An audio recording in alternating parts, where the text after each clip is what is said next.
cash flow, ya da ki qarışıq bir sual olacaq. Bilmirik. Yoldaşlar, yenə deyirəm, miflərə inanmırsınız. Ay nə bilim, imtahan səhər asan olur, axşam çətin olur. İmtahanda hamıya cash flow düşəcək.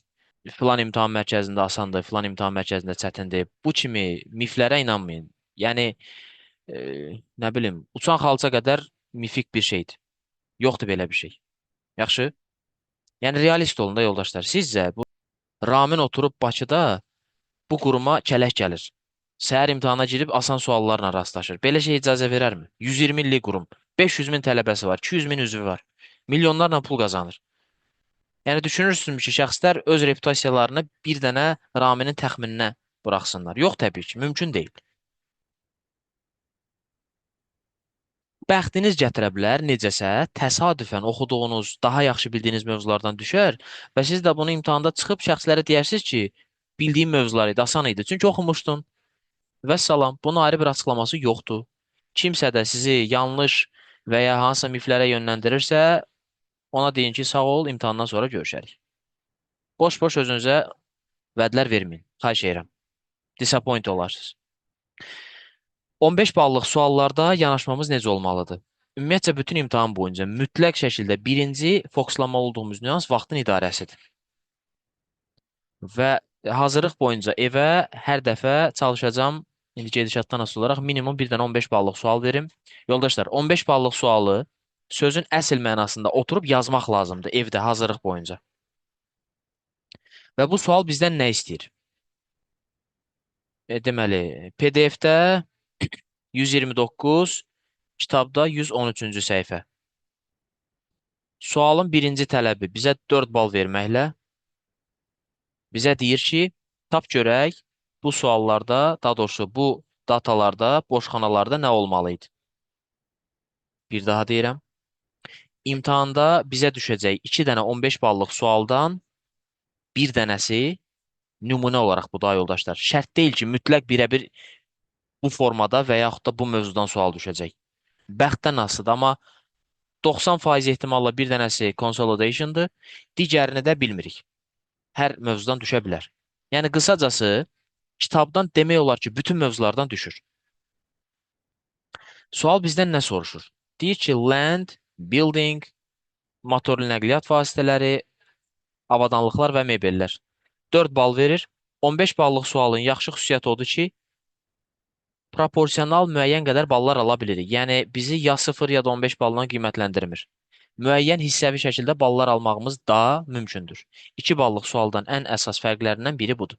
2 ballıq suallarda ya 0 verir, ya da 2 verir. Burada isə bölgüdən asılı olaraq müəyyən ballar ala bilirik. Bu nümunədə bəxtimizə 15 balın hələ ki 4 balını görürük. Geri qalanlarında asta-asta suallara baxdıqca görəcəyik. Deyir ki, building 5% ilə depreciate olur. Cost üzərindən. Cost üzərindən olursa, deməli bu straight line-dır. Və building professional olaraq dəyərləndirilib 1.800.000-ə və direktor istəyir ki, bu dəyərləndirmə financial statement-də görünsün 31 oktyabr 2006-da. Motorlu nəqliyyat vasitələri 20%-dir, motor vehicle. Furniture and equipment o da 20%-dir, amma bu cost üzərindən motor vehicle carrying amount üzərindən. Deməli, bu reducing balance metoddur. Qısacası, bu elementlərdən building cost üzərindən, yəni straight line, carrying amount üzərindən reducing balance, cost üzərindən straight line. Baxın yoldaşlar, landin metodikasını burada bizə yazmayıb. Səbəb? Çünki land depreciate olunmur. Niyə depreciate olunmur? Çünki useful life-ı bəlli deyil. Əvəzində landi biz impairment review eləyərik. Impairment review nədir? Dəyərdən düşmə üzrə qiymətləndirmə. Yəni dəyərdən düşübmü, yoxsa yox? Deməli, depreciation-la impairment-in əsas fərqlərindən biri nə idi?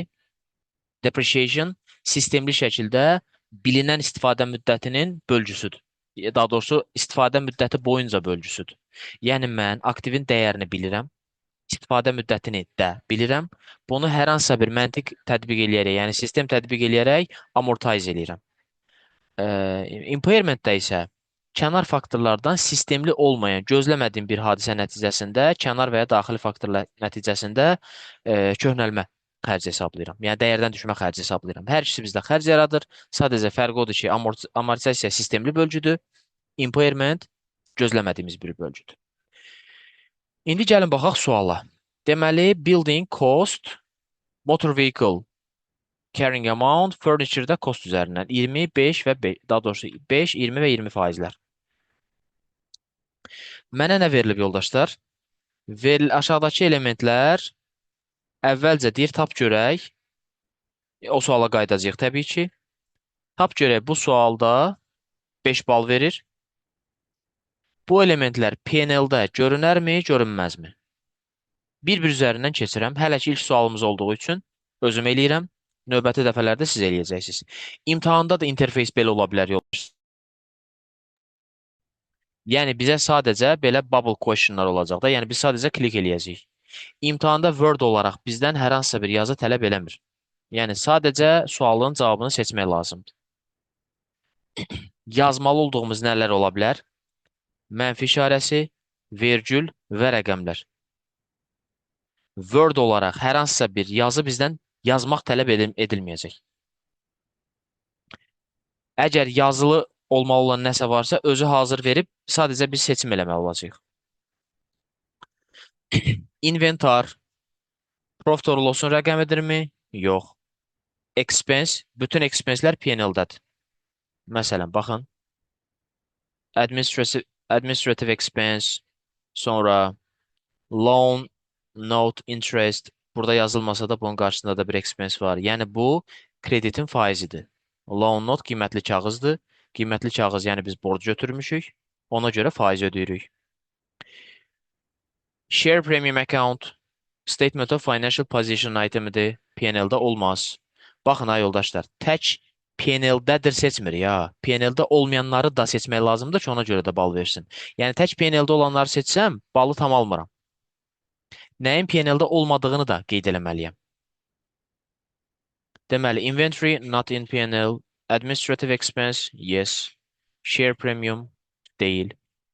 Retained earnings, deyil. Burada ən çox çaşqınlıq yaranan nüanslardan biri. Çox adam elə bilir ki, retained earnings P&L-də olur. Xeyr, retained earnings P&L-də olmaz. Baxmayaraq ki, retained earnings P&L-də olan rəqəmlərdən formalaşır. Biz retained earnings-in P&L-də olduğunu iddia etmirik. Sadəcə retained earnings profitdən təsirləndiyini deyirik. Okay? Biz demirik ki, retained earnings P&L-dadır. Retained earnings deməli, change in equity itemidir. Maksimum deyərək ki, balansda var. Yəni statement of financial position-da. Allowance for receivable, allowance da P&L-da olmaz. Revenue olar. Bank, yəni bank hesabımızda olan pulu nəzərdə tutur. Olmaz. Return inward. Return inward yoldaşlar. Bizim qaytardığımız, daha doğrusu bizə qaytarılan məhsullar nəzərdə tutur. Dolayı yolla mən satdığım məhsuldan mənə geri qaytarılanlar. Bu satışa təsir eləyərək bizim P&L-imizdə görsənər. Trade payable öhdəliyimizdir, görsənməz. Yoldaşlar, imtahanda bunu əvvəlki dərslərdə vurğulamışam. Mütləq nəyi nəzərə alın? İmtahanda bax hesablama aparırsan, bax məsələn də deyək ki, loan not interest-in qarşısında rəqəm var. Gözə yarı gələndə bir də gördünüz, gəldi, çıxdınız yuxarı. Bunun üçün tövsiyəm nədir? İmtahanda istəsə sizə A4 vərəq verəcəklər. Ekranda tutub xəttkeş kimi istifadə edə bilərsiniz. Çox incə bir nüansdır, xırda bir nüansdır, amma təəssüf ki, çox adam bundan bal itirə bilir. Yəni sualın düzgün qarşısında olan rəqəmi ölçmək üçün çox sadə bir metodika. Qarşısına xəttkeşdən və yaxud da nə bilim A4 kağızdan istifadə edə bilərsiniz. Trade receivable aktivdir, görünməz. Loan not interest, bunu bayaq dedik, faiz xərcidir. Loan not interest P&L-də olar. Sonra purchase. Purchase bizim cost of sales-ın tərkibində olaraq P&L-də görünər. Loan note. Baxın yoldaşlar, bayaq yuxarıda yazdığımız loan note interest-dən buradakı loan note bir-birindən əlaqəlidir. Yəni mənim loan notum mənə loan note interest, yəni faiz xərci yaradıb. Irrecoverable debt. Irrecoverable debt burada expense nəzərdə tutur, görünər. Loan notun özü öhdəlikdir, görünməz. Ordinary share, share capitaldır, görünməz. Land at cost, cost financial position itemdir, görünməz. Building at cost, vehicle at cost, equipment at cost, bu da görünməz. Accumulated depreciation, hə, depreciation deyirsə, deməli xərcdir, xeyr. Accumulated depreciation, yığılmış xərclərin cəmidir. Bu contra-assetdir. P&L-də görünməz. Əslində financial position-da da görünməz. Harda görünər? Disclosure notda. Vəssalam, bunları düzgün seçməklə 5 balımızı aldıq. Qaydırıq digər hissəyə. Bunlar rəqəmlər olmalıydı axı. Gözləyin bizə də yoldaşlar, mən köhnə kitab açım, köhnə kitabda olacaq.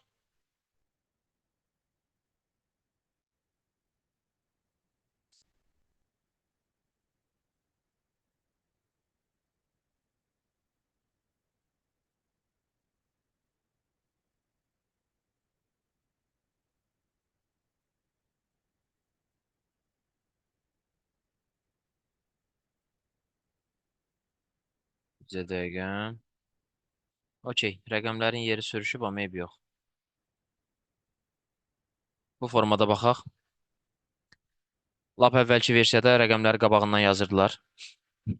Deməli, baxın yoldaşlar. Bu verilmiş data debit, kredit və fikir verin. Bu bizim üçün accounting rekordlardan çıxarışdı. Bu bizim üçün trial balansdır. Görürsünüz, debitlər və kreditlər bir-birinə bərabərdir. Mən totalda ölçmək istəyirəm, görüm, indi mənim aşağıda hesablayacağım rəqəmlər nə qədərdir? Hər ehtimala, gəlin 2 dənə kitab açaq ki, paraleldə rəqəmləri izləyə bilək. Bizə dəqiqə. Revision kit.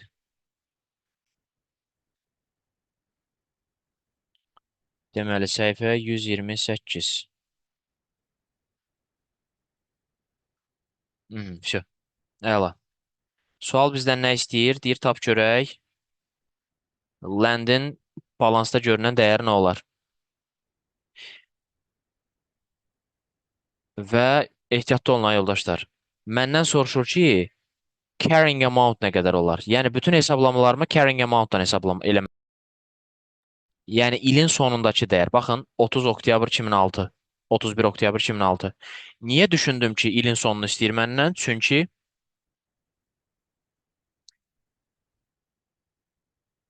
rəqəmlərə baxın. Bax, deyir ki, bu rəqəm 31 oktyabr 2006-dır. Yəni, sualda soruşulandan eynidir. Amma,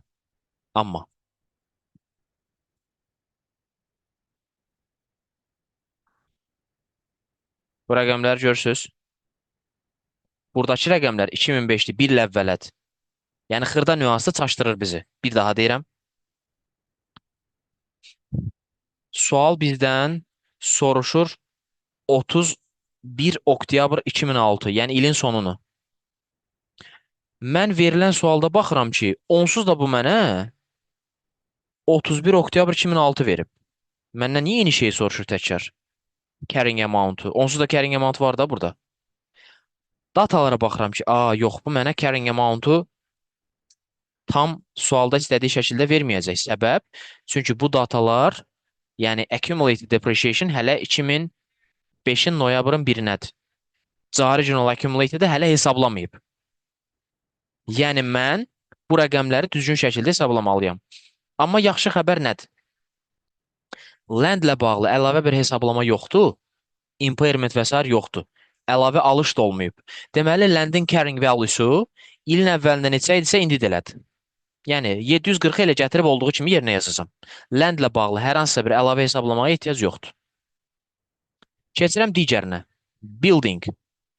Dataya baxaq. Deyir ki, building cost üzərindən hesablanır. Baxın, 5%. Buildingin costu neçədir? Buildingin costu, baxın burada, 1500. 1500-ün 5%. Elədi 75. Qalıq dəyərini axtarırıq. Buildingin costu çıxılsın buildingin accumulated depreciation'ı. 1500 çıxılsın 360 ilə 75-in cəmi. Bu elədir 435. 1500 çıxılsın 435. Bu oldu buildingin carrying amount'u. Amma buildinglə bağlı bir revaluation var, ona qayıdacağım. Motor vehicle 20% və hesablanır. Gəlin görək nəyin üzərindən. Baxın, motor vehicle carrying amount üzərindən. Yəni reducing balance metodudur. 20%. Yoldaşlar, bu 1800-ə qayıdacam. 1.800-ə qayıdacam revaluation'a. Furniture isə cost üzərindən hesablanır. Bir daha təkrarlayaq. Bu straight line'dır. Bu isə reducing balance'dır.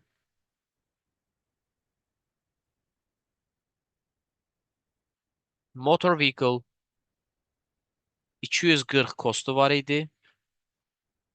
80 manat accumulated depreciation, yəni həmən gün, yəni ilin əvvəlində qalıq dəyər 160 idi. 160-ın 20%, yəni 32.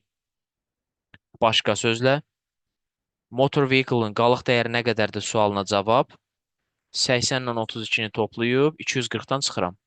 Qalır neçə? 138. Bu oldu motor vehicle-ın carrying amount-u. Sonra gəlirik furniture and equipment. Cost üzərindən hesablanır. Vururam 20%. Neçə eləyir? 240. Qalıq dəyərini tapmaq üçün 420 ilə 240-ı toplayıb 1200-dən çıxacam. Yəni bu neçə eləyir? 660. 1200 çıx 660 elədi 540. İndi gəlin qayıdaq buildingin revaluation'ına. Bizə dəqiqə səbir olaq yoldaşlar. Suallara vaxt ayıracam təbii ki. Deməli, sualın cavabı hardadır? Sualın cavabı təbii ki, kitabın arxasında. Açırıq kitabın arxasını. 21.1-ci sual.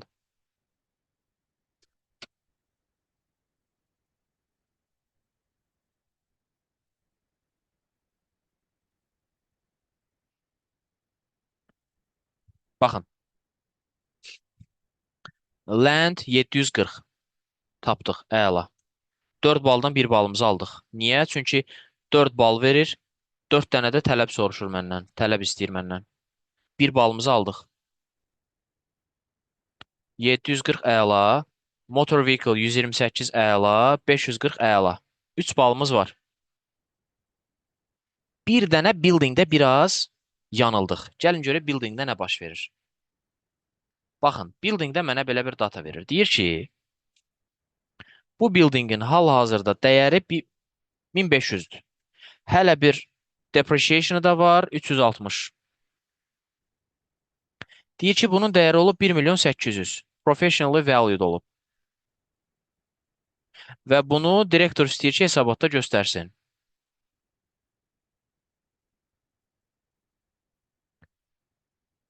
$1065.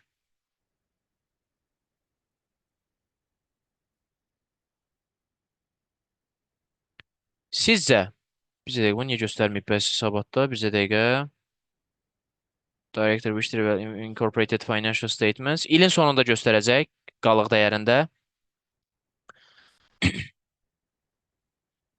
31 dekabrda.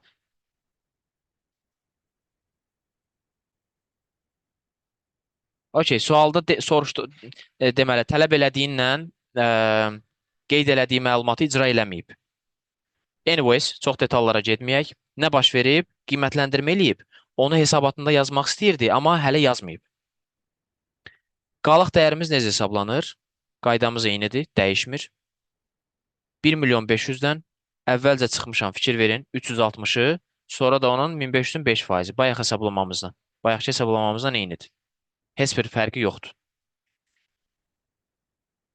Balansda, yəni əgər qiymətləndirməni də nəzərə alsaydıq yoldaşlar, bu bizim amortisasiya xərcimizə təsir etməyəcəkdi. Çünki amortisasiya revaluation ilin sonunda olub. İlin sonunda olan revaluation'ın ondan sonraki tarixlərə təsiri var.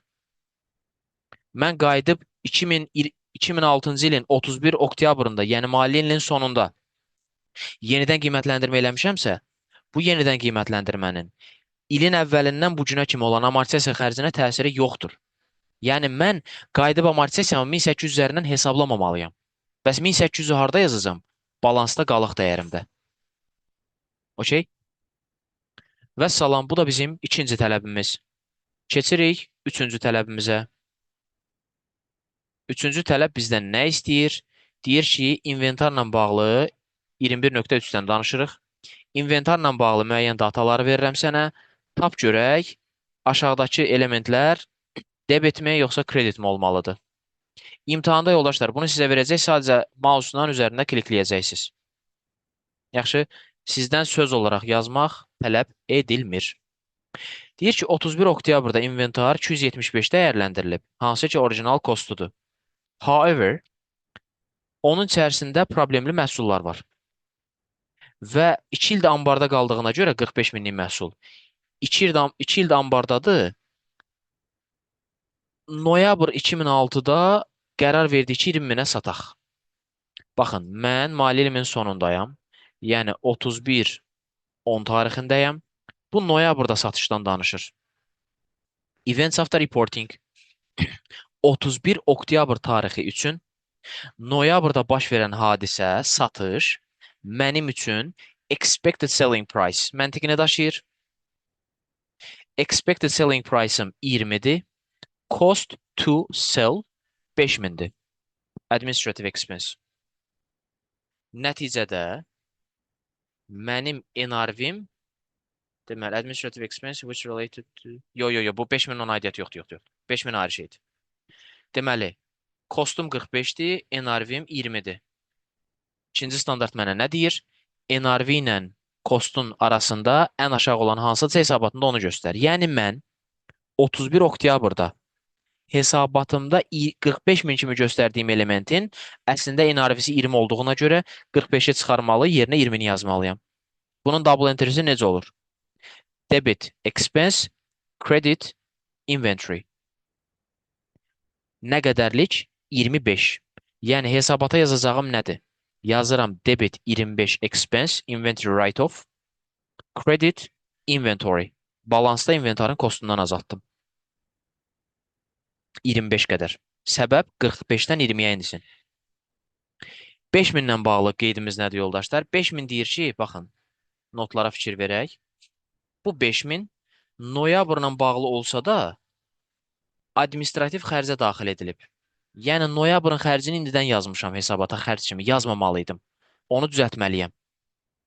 Həmçinin allowance for receivable-ım, baxın, increased to the 5% of trade receivable. Yəni, mənim balansda olan receivable-ım neçədirsə, allowance-um həmən receivable-ın 5%-i olub. İlin əvvəlində neçə idisə, indi receivable-ın, total receivable-ın 5%-idir. Gəlin görək, nə baş verir burada.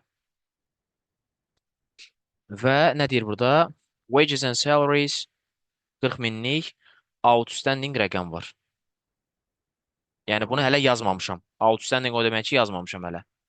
Bir-bir üzərindən keçək. Inventory valuation ilə bağlı. Baxın. Adjustment-im. Söhbət nədən gedir? Profitdən. Bu adjustmentlərin profitə təsiri nə olar? Birinci adjustmenti nə idi? Debit inventory write-off, yəni expense, credit inventory. Burada nə yazaq? Inventar credit. Texniki olaraq doğrudur, amma sualın cavabı olaraq səhvdir. Səbəb? Çünki məndən profitə təsiri soruşur. Mən burada debiti seçməliydim. Çünki mənim profitim bu double entry-dən expense payını götürür. Inventar balansdadır. Bunun credit inventarın profitə təsiri yoxdur. Təsir olan isə inventory write-off'un expense tərəfidir. Yəni bu sualda mənim elədiyim səhv odur ki, burada debit yazmalıydım. Bu birinci nüans. İkinci, administrative expense. Mən gələn ayın xərcini indidən yazmışam. Yazmamalıydım. Əkrula ziddir. Onda mən xərcimi azaltmalıyam.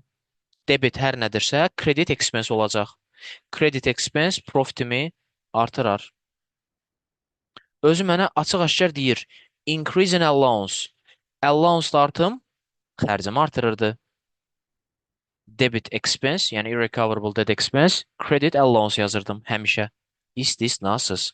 Allowance artanda xərc artır, azalanda xərc azalır. Deməli, buradan profitin payına düşən increase in allowance dediyinə görə debitdir. Yəni profitim azalır. Digər məsələ outstanding wages and salaries. Yəni mən yazmalı olduğum əmək haqqı xərcimi yazmamışam. Bunun double entry'si nə idi? Debit, expense, credit, accrual, payable, hər nədirsə baxacağıq indi ona. Yazdım burada debit expense. Yəni bu da mənim expense'imə debit təsir elədi. Fikir verək. 3 bal demək olar ki, şifahi sual idi. Heç bir rəqəm yoxdur. Amma aşağıda bizdən bunun rəqəmlərini də istəyəcək. Gəlin birinci görək. İnventarla bağlı hissəni yazmışıq. Debit 25.000 write-off, credit inventory 25.000. Burada problemimiz yoxdur. İkinciyə baxaq. Daha doğrusu üçüncüyə. Allowance görə nə qədər artıb? Deyir ki, allowance 5% of trade receivable. Gəlin görə receivable'ımız neçədir ki, onun 5%-i də bizə increase in allowance elədi.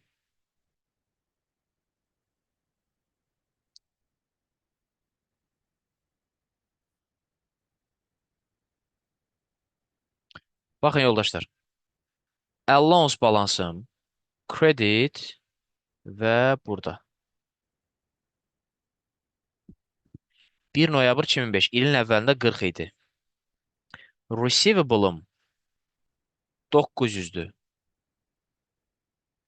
Bu 900'ün 5%-i elədi 45. Allowance'ım 40-dan 45-ə artıb. Deməli, increase in allowance $5. Amma 5000 olduğunu yaddan çıxarmayaq.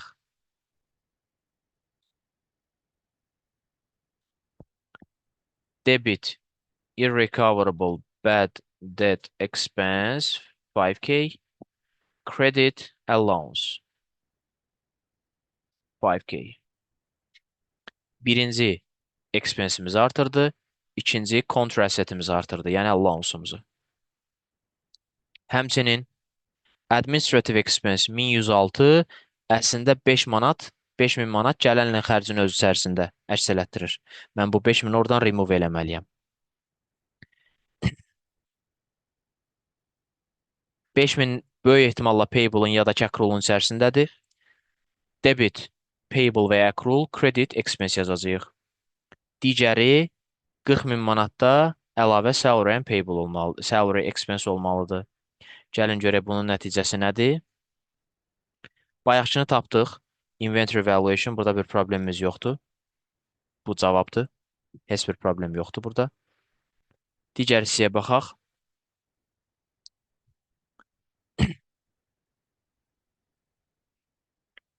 Bunların rəqəmləri də olmalıdır bircə dəqiqə. Burada.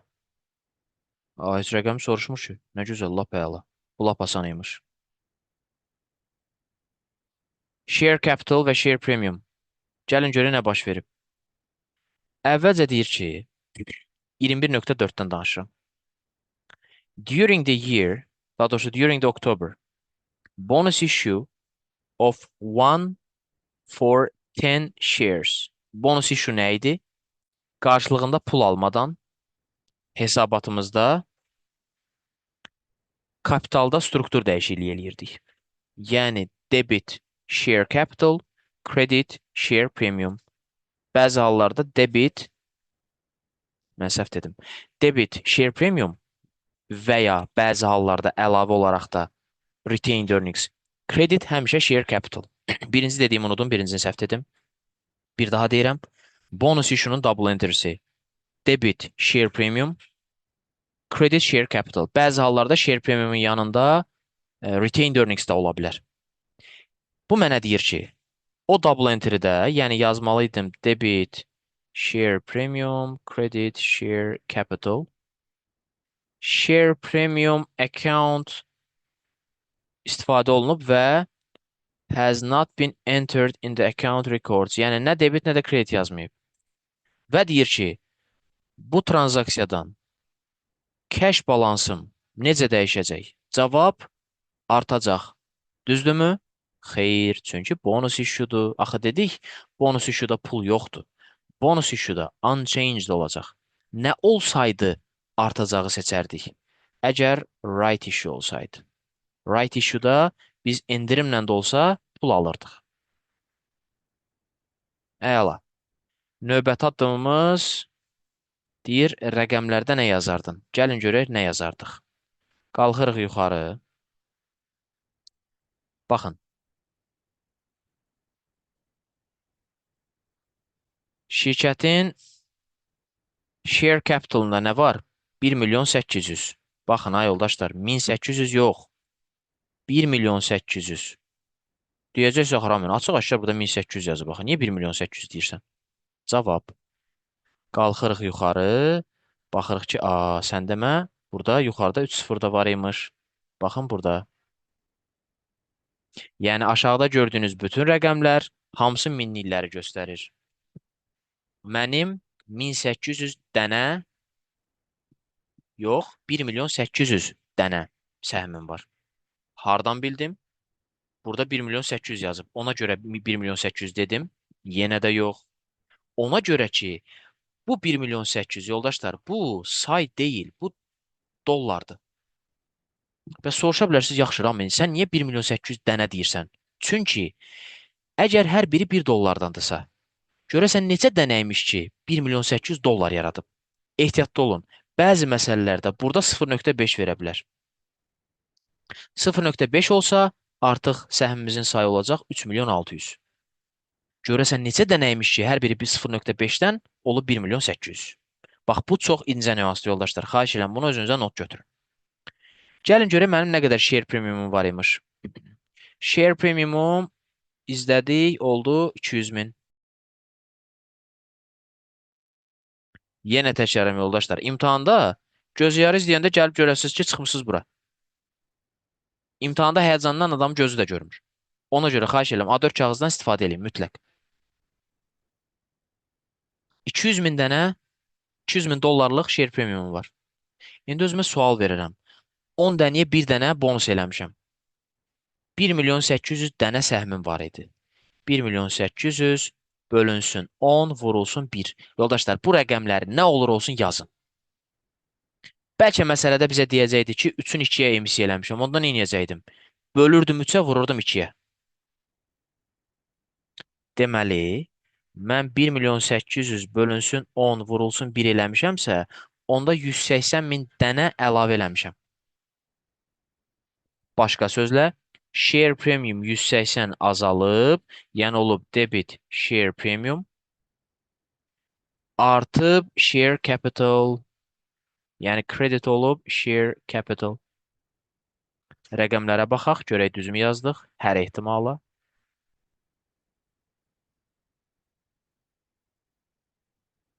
Səhv yazdıq. Səbəb? Çünki sual bizdən nə qədər artdığını, nəticəni soruşur. Baxın yoldaşlar, indiyə kimi danışdıqlarımızda səhv nəsə var idi? Yox. Amma mən sualın tələbini oxumadığıma görə cavabı da səhv yazdım. Baxın, mənim həmişə testlərdə sualın tələbini birinci oxuyun deməkdə məqsədim budur. Baxın, yarım saatda boş-boş danışırım. Sualın tələbi məndən başqaymış. Mən sualın tələbini oxumadığıma görə cavabı da səhv yazdım.